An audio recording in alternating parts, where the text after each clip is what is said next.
Hey everyone, it's Jill and welcome back to my booktube channel. This week's video is going to be another bookish vlog. I'll be starting this off with a birthday book haul, but I'm also going to be doing a reading vlog, and later I'll be talking about my January reading wrap up. These are all the books that I got with a birthday gift card that I got for Amazon, and I'm going to start off with the book that I'm probably most anticipating, and that is Red Queen by Victoria Aveyard. I believe in my first video of 2025 I was saying that I wanted to start this series.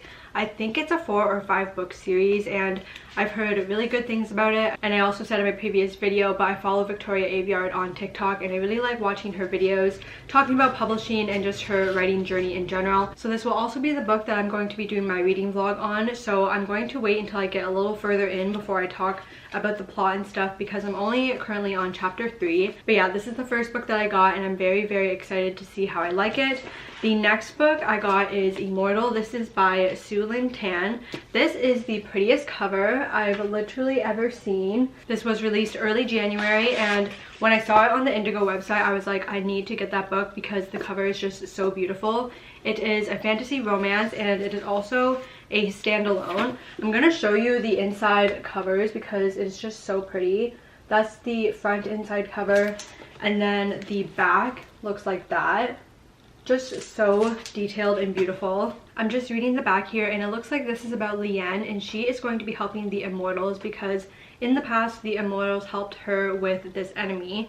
It doesn't say what that is, but I guess she got poisoned and then her grandfather steals this enchanted lotus to help save her, which was actually property of the Immortals, so they're very upset about that, and as retaliation they have this god attack their hometown. Leanne's grandfather ends up dying and then she is now in charge of this kingdom, so she wants to make things right with the Immortals, so she goes to their realm to kind of make a deal, it sounds like. And while she's in this realm, this is when she meets the god of war, which I'm assuming is going to be the MMC, and then they end up falling for each other. So it sounds really interesting. I haven't read any books by Sue Lynn Tan in the past. I think she has, oh, it says that she has a best-selling and award-winning author for the book or series, I'm not sure, and it's called Daughter of the Moon Goddess. So if I enjoy this book, I'll probably read Daughter of the Moon Goddess as well. But yeah, I'm super excited for this. And again, I'm just so obsessed with this cover. It's just so pretty. After that, I got Air, and this has been on my TBR for a while, or to be bought, I guess. And this is by Sabaa Tahir. I've heard lots of praise for this online. It is a fantasy young adult book. I don't know if there's romance though, so let me read this and see. It looks like we're following 3 characters here. The first one being A's or Eyes. I'm going to have to look that up. But they are from the slums, and she ends up making a mistake that puts her into prison. So then the other person is Shersha, and this character has been banished from her people, and it looks like she has magic, but she is trying to hunt down this killer who is killing children. But it seems like she might be distracted during this mission because it says that this encounter leads to an unexpected attraction. And then the third person is Quill. This is the crown prince of the empire, and it seems like he is going to be next in line to be in charge of the kingdom and empire. But it seems like the empire has been corrupted in the past by the aunt who was previously head of the throne but then steps down. So he's going to end up being in charge, and there's going to be a threat by an enemy. So all of these stories are going to somehow intertwine, and I feel like I'm really going to love this. I don't know if it's a series. Let's see actually. It actually doesn't say at the start of this book, so I'll have to look on Goodreads to see if this is part of a series or not. But that is Air by Sabaa Tahir. And then the last book that I got is The Darkening. This is by Sunya Mara, and I remember seeing a TikTok a few years ago of this author. She was promoting this book and it really seemed interesting to me, so I put it on my little screenshot list of books to buy, and I finally had the opportunity to get it. So I'll see what this is about. So we have the FMC. Her name is Vesper, and she is part of the revolutionaries that her mother was originally part of, and I'm wondering if revolutionaries is another word for rebels, but I guess her mother ends up getting caught, so she ends up having 2 choices: death by the hangman's axe or death by the storm that surrounds the city and curses anyone that touches it, and she ends up choosing the storm. And it looks like Vesper and her father are trying to run away from these soldiers and this prince who is leading the soldiers so that they won't face the same fate as her mother. Oh, okay, so then she is going to use magic and infiltrate the prince's squad, the soldiers, to pretend and cheat her way into getting trusted by the prince, it looks like. And then it seems like she will be falling for him eventually. It's looking like we have another young adult fantasy romance here, and I guess all of these are pretty much fantasy books. I know Red Queen doesn't have romance really in it, maybe kind of just like as a side plot, but not the main plot at all. But those are all of the books that I got from Amazon. That's all I have for my haul, but I'm going to get more into Red Queen and I'll give you guys updates, thoughts and feelings, any predictions I have once I get a little further into it.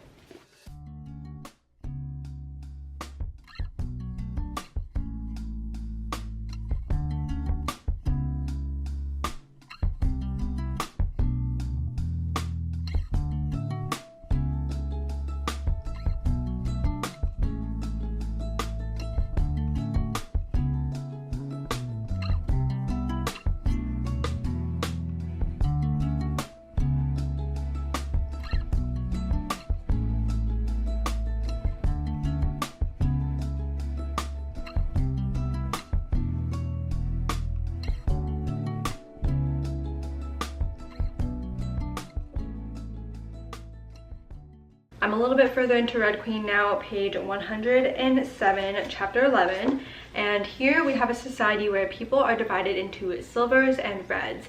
So silvers, they bleed silver and they have magical powers. Compared to reds, they bleed red and they have no magical powers. They're seen as lesser than the silvers, who are seen as pretty much royalty and gods in this whole world. A kind of scare tactic that the silvers do is that they go around the continent and they do these fights against each other, where the reds are forced to watch these brutal brawls of the silvers and how they're showing off their magic and fighting each other, just as a way to make sure that the reds kind of know their place and know just how dangerous that these silvers are with their magical powers. And these fights are quite the spectacle that the reds can actually bet on to win money. So it turns out that our FMC, her name is Maëlys, and she is living in the slums. Her friend, his name is Kalorn, and she's really upset because he gets drafted to go to the war, which is basically a death sentence. So Maëlys really tries to help him and plans to escape their small town that they live in. But it also turns out that Maëlys would be conscripted or sent to war when she turns 18. She's currently 17, I believe. So she also doesn't have too much time before she gets into the war. The only way that you can get out of going into the war would be if you had a job, which is actually pretty difficult, and jobs are few and far between in this society. So far, it seems like Maëlys' personality is pretty feisty, but in terms of her family, she has a sister who is a seamstress and is actually a seamstress for the silvers, and she's quite talented at being a seamstress, and Maëlys actually appears to be quite jealous of her and feels like her parents prefer her sister over her, because unfortunately Maëlys does not have a job and instead she steals things to help her family survive. So it's kind of annoying that her family is judgmental about her doing this because it's literally for their own good. But one day she steals something and then it turns out that she is talking to the Prince Cal, and she's kind of talking about her situation briefly and how she needs a job so that she doesn't have to get conscripted the next year. And then lo and behold, this guy is actually the prince that she's talking to, and he pulls some strings to help her get a job in the palace. Well, it turns out on her first day of working in the palace as a server,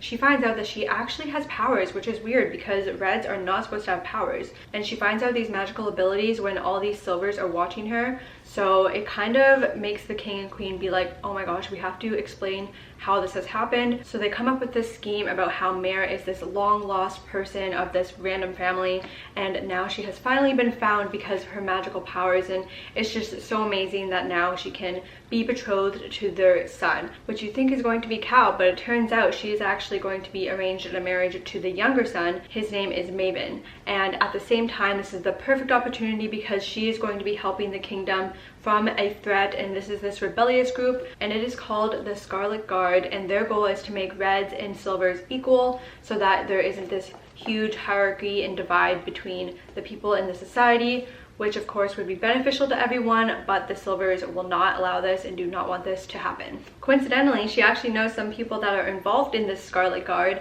one of them being her brother. So Maëlys is going to have to kind of be this, I'm assuming, inside person to transfer some information and get the inside scoop from the palace to this rebellious group is what I'm thinking will happen. Also, in terms of the romance side plot, it seems like we're going to get a kind of love triangle here between her and the two brothers, Maëlys and Cal, and so far it really seems like she is more attracted to and is more interested and infatuated with Cal, but I feel like I can see how Maëlys has that kind of side of him that is more gentle and kind of golden retriever like maybe. So I think it might also be likely that she would fall for his more kind demeanor as well.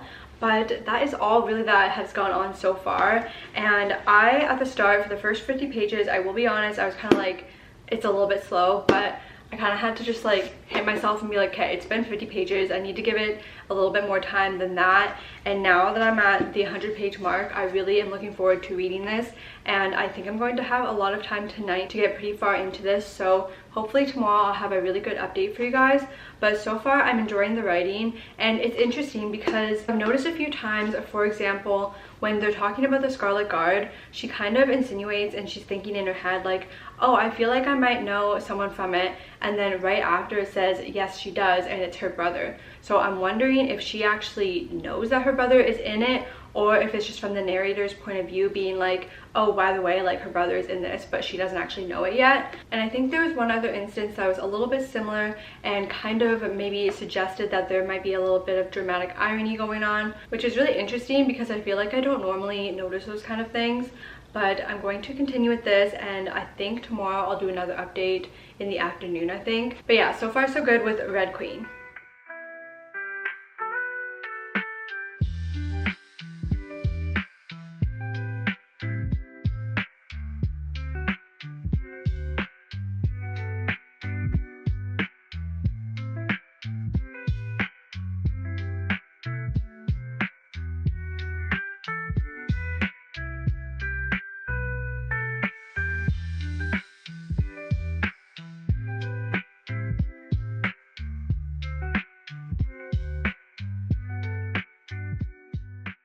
Paul and I are just heading to the gym, but we're going to make a pit stop at Indigo because we're going to go get our Valentine's Day cards, because Valentine's Day is actually tomorrow. And we're just going to go in and I'll show you maybe some of their Valentine's displays and stuff, as well as the card that I pick out.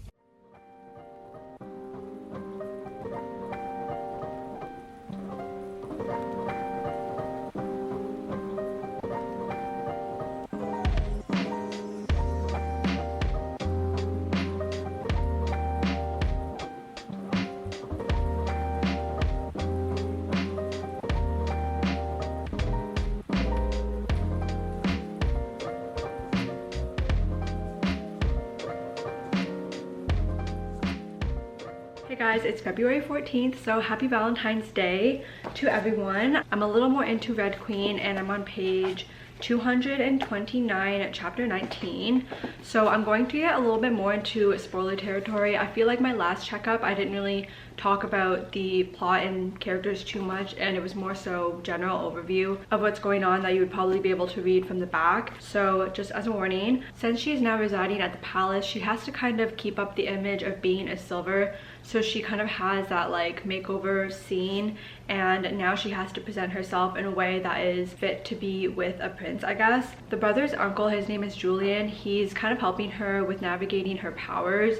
They do some training sessions together, but he also knows her secret that she's actually a red and not a silver. I don't even know how she has the self-control of when the silvers talk poorly about the reds. She's kind of just like seething on the inside, but has to keep herself composed, so she can't really say anything good about reds. But I personally would find that super hard, and she is doing that pretty well. Mare's power is that she can create electricity, and the way that I'm kind of picturing it in my head is like lightning, but she's different from other silvers because normal silvers can only manipulate what is actually there. However, she is able to create it out of nothing. So when Julian, her instructor, figures this out, he kind of warns her, and she kind of has to keep it a secret that she's able to do this actual creation and not only manipulate the elements that already exist. I'm assuming this is because she's technically more powerful with this creation ability. So the prince that she's betrothed to, Maven, he is the younger brother and Cal's the older brother. He kind of feels like he lives in the shadows of his older brother, and he doesn't agree with what the king, his dad, or his older brother kind of stand for and the policies and the way that they rule. So one night, Cal's feeling generous, I guess, and he takes Mare to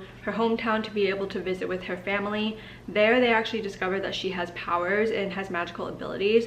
They're all super freaked out, and she's kind of worried, I guess, too, because now there's other people that know. But I guess they would have known from watching her on TV too.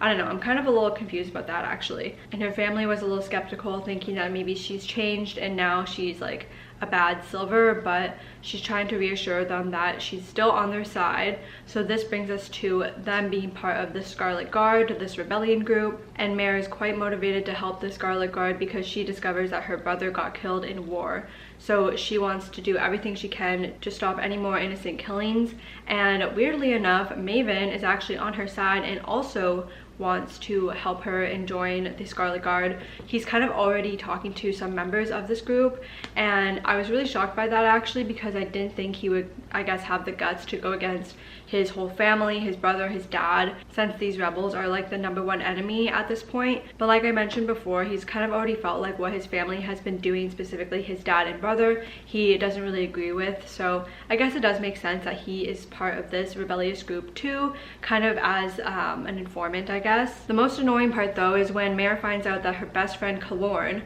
from her hometown is also involved with this group, because basically this whole book she's been trying to protect her family as well as her friend Kalorn, and now he's just voluntarily put his life in danger by being involved with the Scarlet Guard. So that's what's going on, and I would say in terms of the relationship development, I don't think it's particularly strong. The chapter I just finished ended with Cal and Mare kissing for the first time, and I don't know why, I just like didn't really care. I hope that the development of the relationship improves throughout this book and the rest of the series, because it is quite obvious to me that Mare is more interested in Cal and that she sees Maven more as like a friend, and I don't even see there being a love triangle even in this, because reading in her point of view, she rarely ever thinks of Maven even, and she's always just thinking about Cal pretty much. So for now, Cal seems like the obvious choice, but there's many books to continue this, so maybe she will jump ship and go to Maven at some point in this series.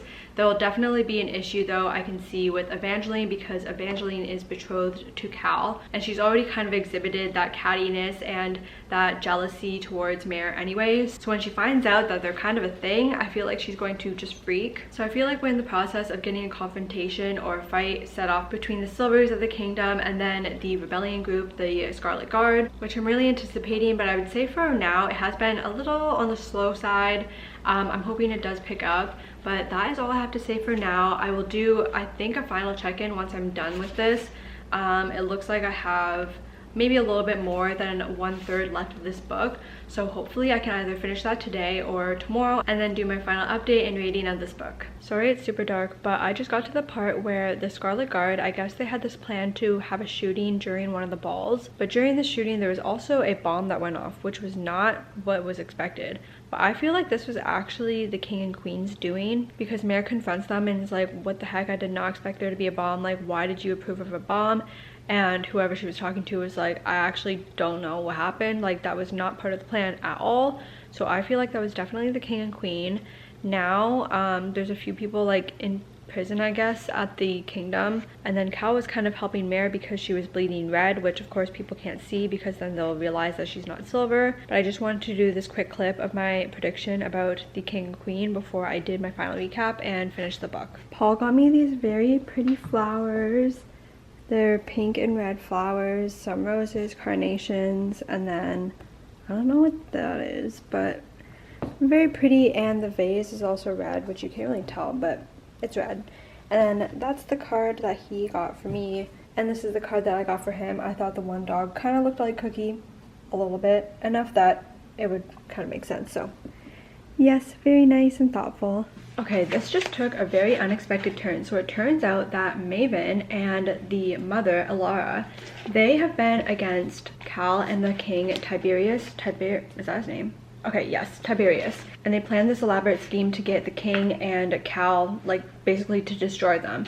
And this was very interesting because Mare was starting to get feelings for Maven, which was very random to me, and it seemed like it just suddenly happened. Like they kissed and then they had this plan to kind of trick Cal, thinking that Cal would choose Mare and try to save Mare instead of going against his father. He ended up choosing his father, so that was interesting.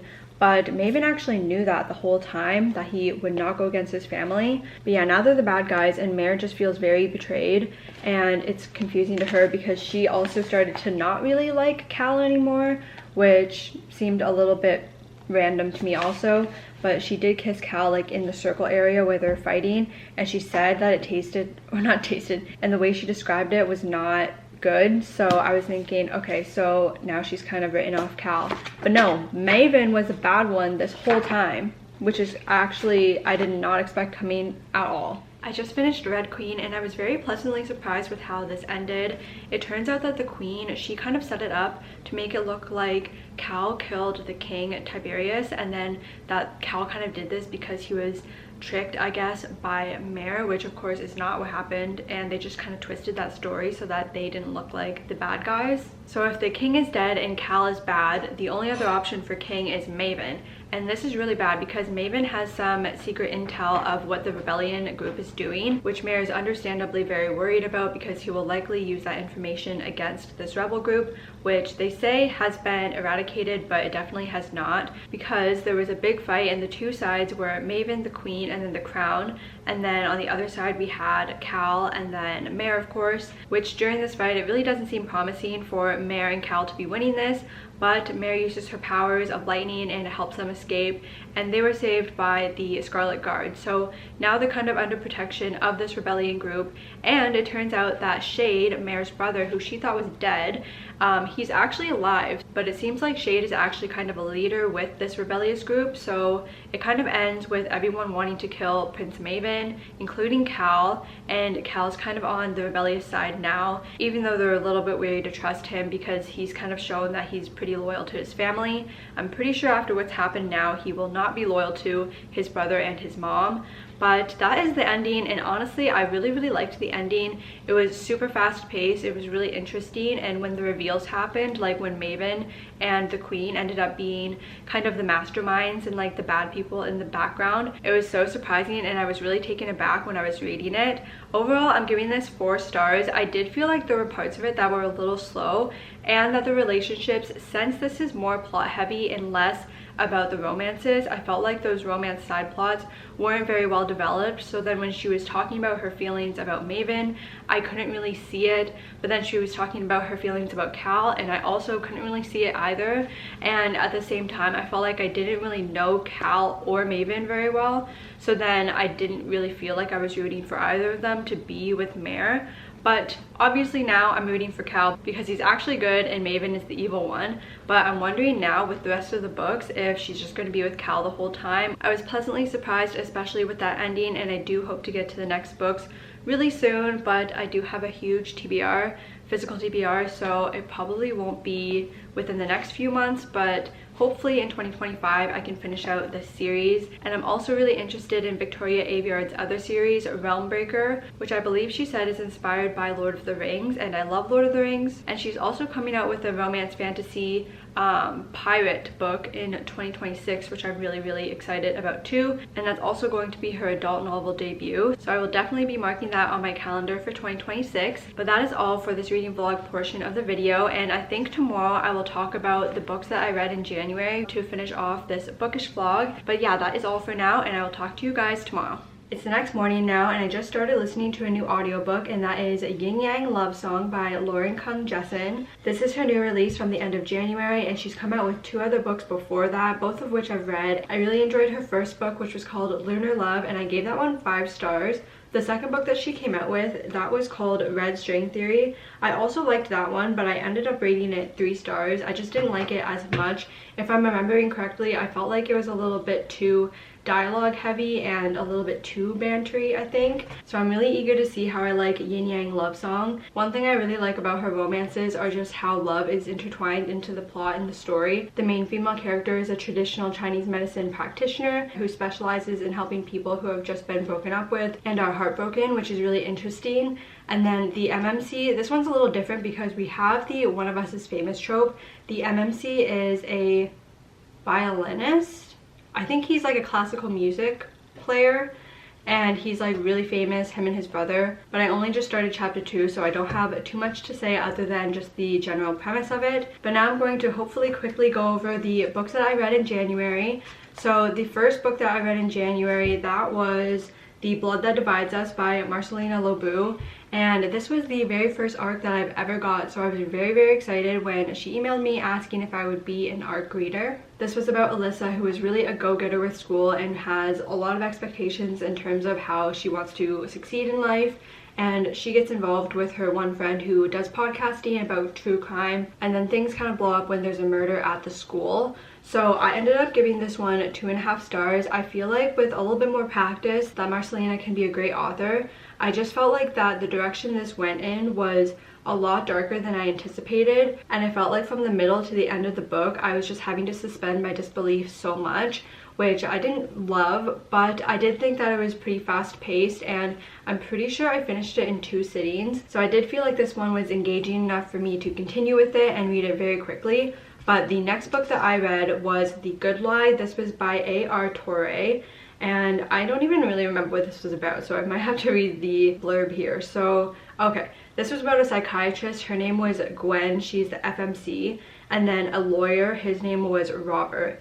So she is a psychiatrist for criminals, and there's been a series of murders that have happened in the town, which Robert is the lawyer for, and he wants her help to prove that his client is actually innocent because he feels like they don't have the right person that's been locked up in jail. I ended up rating this one 3 stars. It wasn't really memorable, clearly, from me forgetting literally what even happened, but I thought it was okay. The ending though was very odd, and it kind of made you question about whether the main characters are actually good or if they're actually like evil. So I feel like that was not my favorite ending. But the book that I read after The Good Lie, that was Out on a Limb, and this is by Hannah Bonham Young. So I have that here. I ended up rating this one 3.5 stars. I really loved the relationship between Win and what's his name, Bo. I felt like this was a little boring though, because honestly not too much happens in this, and you know even from the back that it is a surprise pregnancy and that they're going to keep the baby. And I don't really like the one night stand trope either, which was another factor in why I rated it 3.5 stars. And pretty much the whole time you're just kind of waiting for her to have this baby while they're trying to develop the relationship, and at first they're kind of co-parenting and then it's a romance, so they end up falling in love. Based off what I'm saying, it might not really sound like I enjoyed this too much, but I honestly thought it was a pretty solid book. I just felt like that there was not too much happening. But this author recently just came out with another book. It is called Into the Woods, I think. So I will definitely be reading that sometime soon because I feel like this could be an author that I really enjoy. So I liked that one, but it just wasn't a favorite of mine. After that, I listened to Two Can Play by Ali Hazelwood. I listened to this on Spotify, and I rated this one 3 stars. It was a novella. This was about 2 video game designers who are kind of rivals because they work at competing companies, and the head of the companies decide that they want to bring all of their staff on this ski trip together. So there's that forced proximity of them having to go on this trip together, and they kind of have like a friends with benefits situation too.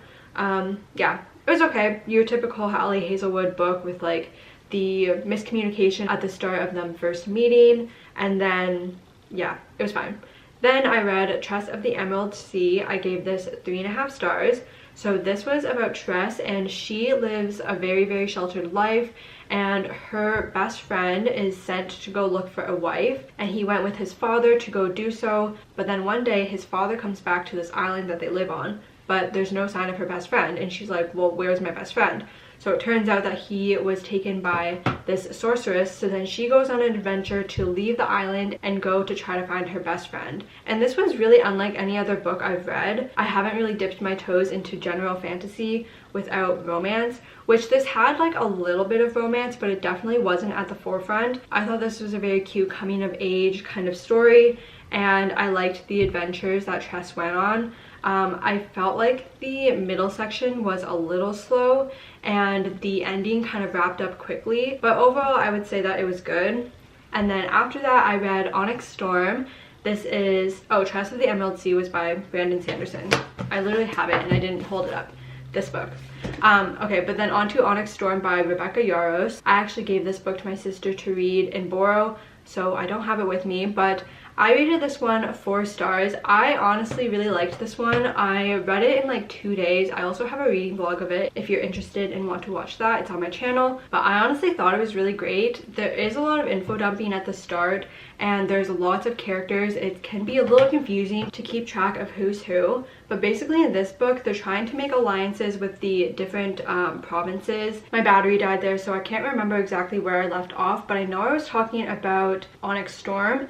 So basically, yeah, this was about them trying to figure out these different alliances with provinces, and then they were also trying to figure out a secret about a certain type of dragon. And without spoiling anything of the other books, there's also something that's happening to one of the main characters and they're trying to figure out how to stop it from progressing. There's honestly so many little details of this book. The ending was just so crazy. I did not expect it at all. And I'm really sad that we have to wait, I believe, until 2027 for the 4th book. But I definitely feel like it'll be worth the wait. So yeah, 4 stars for Onyx Storm. And I've heard so many mixed reviews of this, and I really tried to read this before too many of the reviews came out because I didn't want to impact how I kind of viewed the story and ended up rating it. But I know a lot of people really did not like this one and rated it like 1 star. But anyways, the last book that I read in January was A Good Girl's Guide to Murder. This is by Holly Jackson and it is a YA mystery thrillerish maybe. So this is about Pip, and for her senior project she wants to look at this closed case of a murder of what everyone assumes to be a boyfriend that murdered the girlfriend, and she doesn't actually think that's what happened, and she's trying to figure out another theory as to how the girl got murdered. She does a lot of interviews and looks into a lot of different evidence to figure out who the real bad guy is. This was also a little bit having to suspend my disbelief a lot, considering the fact that she's like 17, 18 maybe. And I mostly listened to this on Spotify, but I also read a little bit of it too. I ended up giving it 3.5 stars. I thought it was pretty good, but it was just a little bit simple, I guess. It's a YA, so it's not supposed to be like super complex. But yeah, I thought it was pretty good for what it was. I finished it decently quickly, but I do have the 2nd and 3rd book to this series, the trilogy, so I will be reading that eventually. But those are all of the books that I read in January, and that is going to be also the end of this video. Thank you guys so much for watching this bookish vlog. I hope that you enjoyed. If you've read any of the books that I've talked about, please let me know your thoughts on them in a comment down below. Also, don't forget to like this video and subscribe to my channel for more bookish content, and I will see you guys in a new video very soon. Bye!